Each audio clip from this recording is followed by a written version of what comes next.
This is Paul from Cynic, and you're watching Search and Destroy.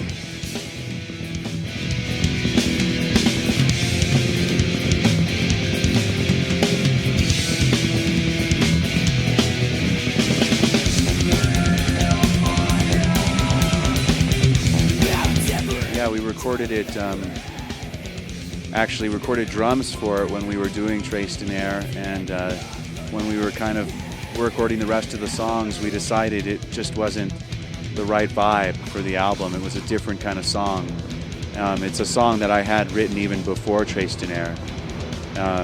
But we did this EP and we thought we have this kind of basic arrangement done, and we went and re-explored it and found a new home for it on the EP. Yeah.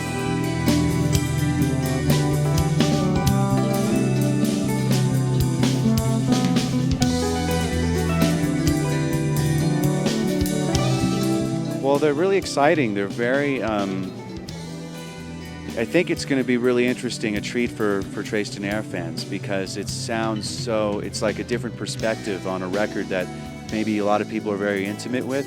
So they're going to hear it and go, whoa, I didn't realize the songs had this in them, you know. I mean, we did, like, for example, Integral Birth, which is, you know, one of the heavier songs on Traced in Air. It's a nylon string and a vocal acoustic, you know, very stripped down,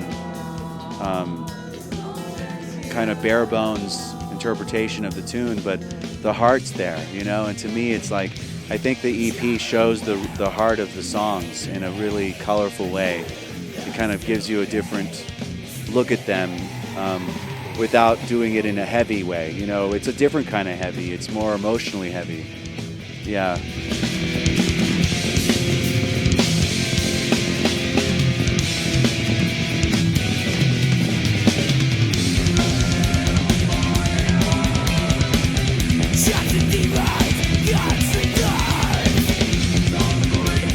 To some degree, because I chose to not do the vocoder, and once you hear my natural voice, it starts to sound, you know, the references there.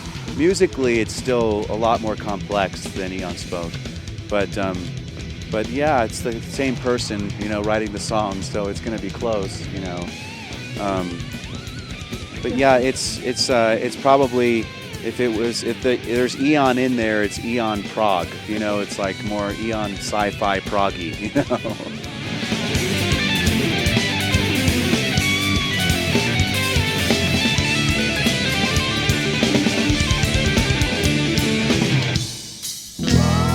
I don't know. Right now, it's Cynic all the way.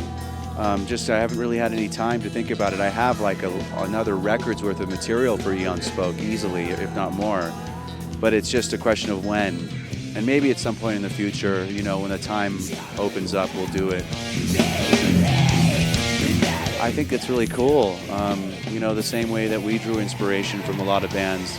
It's great. I think it was Ralph Waldo Emerson that said that. He said that the greatest thing an artist can do is inspire other artists to make art. And if we've been able to do that, that's really great, because that's what for me, what I think it's all about, you know.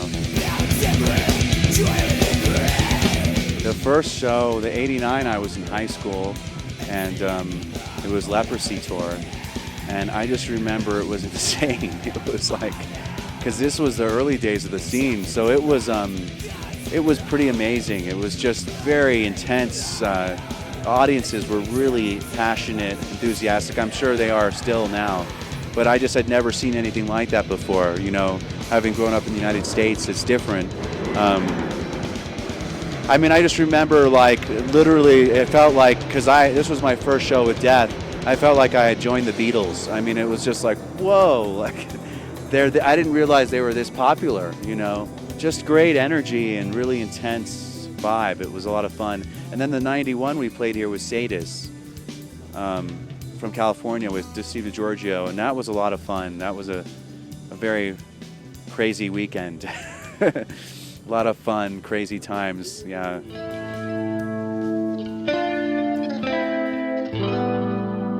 It was fun. It was like, it felt really natural. It was an accumulation of years of knowing Chuck from even before Human.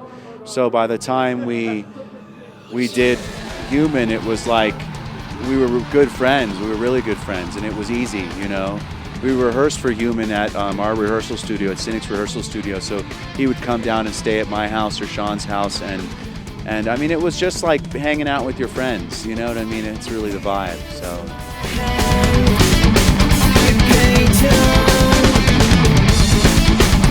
You know, I think it's beyond maintenance at this point. There's really not a whole lot we can do. It's nice if people want to buy CDs if it has, like for me as a record buyer, like I really like to see the artwork. I like to hold things and touch it, and it's personal, like, but there is that aspect with iPods and everything now that everything's just digital, you know, and it just seems inevitable these days. You know, it's just where things have gone. I mean, even the movie industry is seeing it with torrent sites with movies. Everyone's downloading films, so it's just the nature of the times.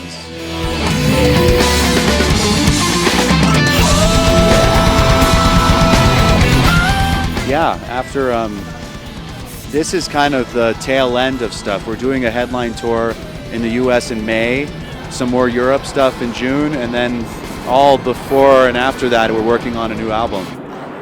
Yeah, and I already have a lot of music and stuff. And these guys moved to California now, so we're all like in Southern California, so we're gonna rehearse a lot, and it's really a great time for us.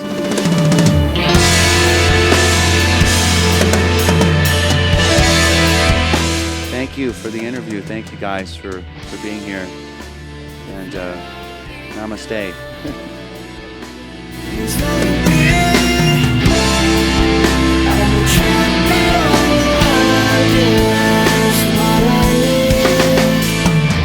Search and destroy.